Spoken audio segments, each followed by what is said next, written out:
Hey everybody, welcome back to my channel. I'm Jessie Nealand, and today we are going to be talking about the fourth of the common characteristics for the outsider body image avatar. If you haven't seen my first three videos, I'm going to include links below. Go ahead and check those out because this is part of a series on the avatar that is called The Outsider.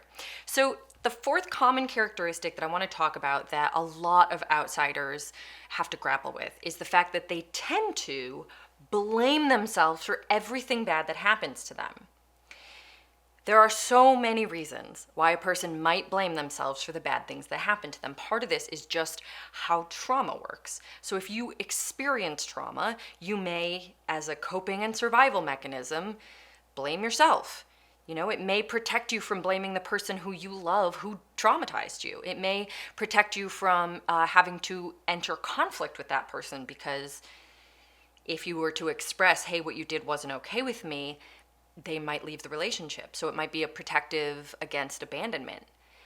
It might be protective against just the terror of what happened, you know, and blaming it outwardly makes you face a lot of stuff. Like, good people who love me did bad things. Like, that's an existentially painful thing to understand. And often blaming ourselves just helps us not do that, helps us avoid that terrifying thought. It helps us organize our thoughts around what happened to us. And it gives us a sense of agency and power. Because if you were the problem that caused that bad thing to happen to you, guess what? You can also be the solution, theoretically. Usually, none of this is true, but this is where it comes from, right? It comes from a really protective place in us. So a lot of times, the outsider is a person who has blamed themselves for the bad things that happened for any of these reasons, and has internalized it, that they are bad, they deserved and or deserve bad things, and that they have to change themselves in order to stay safe. So a horrible example of this would be people who are sexual assault survivors.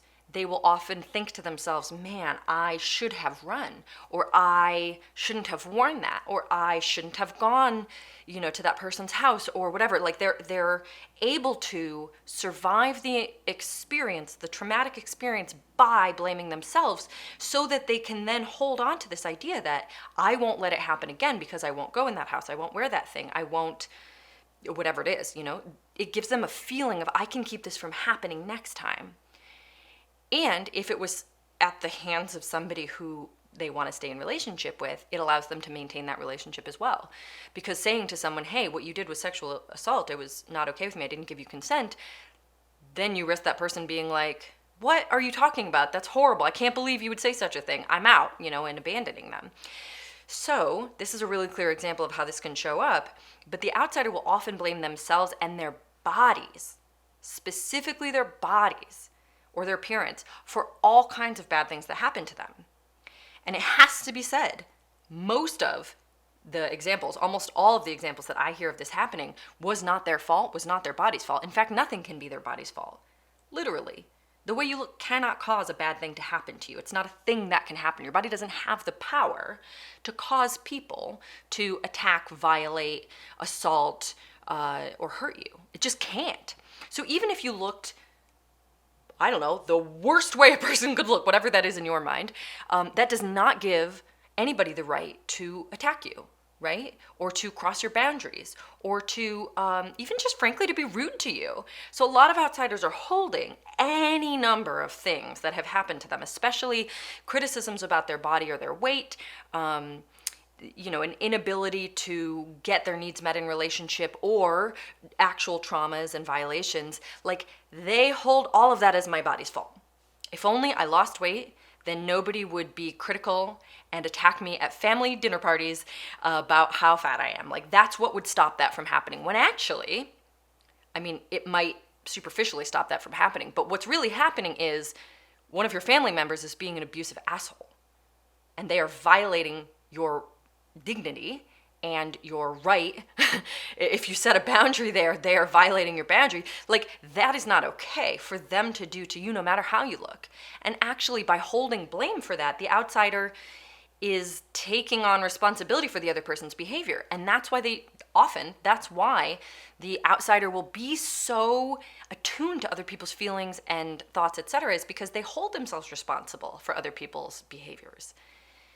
They blame themselves for a lot, and they blame their bodies for a lot. So it'll be like, oh, somebody, I don't know, yelled at me that I'm fat and ugly on the street. I shouldn't have been fat and ugly. Instead of saying, somebody yelled at me for being fat and ugly on the street, what a goddamn asshole. You know, so there's this tendency to hold themselves responsible for other people's bad behavior, to blame themselves, and to internalize it. And part of the reason that this shows up in body image issues is because they channel all of the negative, nasty, angry, all of that horrible energy that should have gone outward towards the source of their actual harm caused. It belongs outward, right? Like it should have been, I'm so pissed at that person on the street. How dare they think they can say something like that to me? Or I'm so angry that my family member crosses my boundaries and I'm put in this position every week at dinner, or whatever it is. Like they should be taking all of this nasty, appropriately negative energy and blaming it outward where it belongs. And instead, they blame it inward and they hold it and they just take it inside. And so the experience they have of being themselves, holding their bodies, is unpleasant.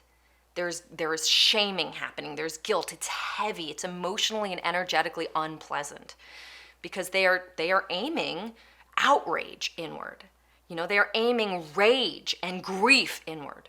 They're aiming any amount of feelings like a desire for revenge, you know, like all these things that come up that are natural and normal when somebody has been abusive, or somebody has violated us, or just a horrible thing has happened. We've been hurt.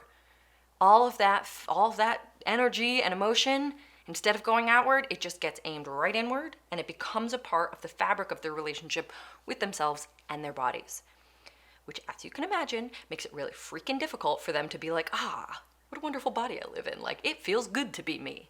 Really difficult, because they are just storage tanks for all of this negativity that should have been expressed and released outward, or at least directed outward, if not expressed directly.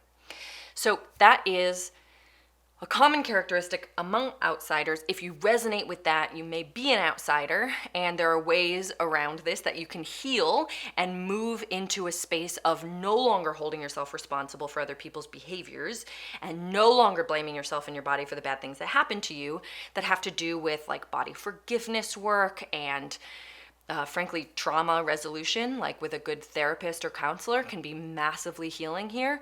And once you strip away those pieces of it, body neutrality is going to be a lot more likely to be within reach, because you will no longer have all that horrible, nasty energy aimed inward at you. So if that resonates with you, the outsider's path to body neutrality may be the way to go. And you are not alone. You are in good company. This is a really, really painful piece of the body image experience for so many outsiders. So thank you for watching this series. We have one more video on the outsider's common characteristics next week, so stay tuned for that.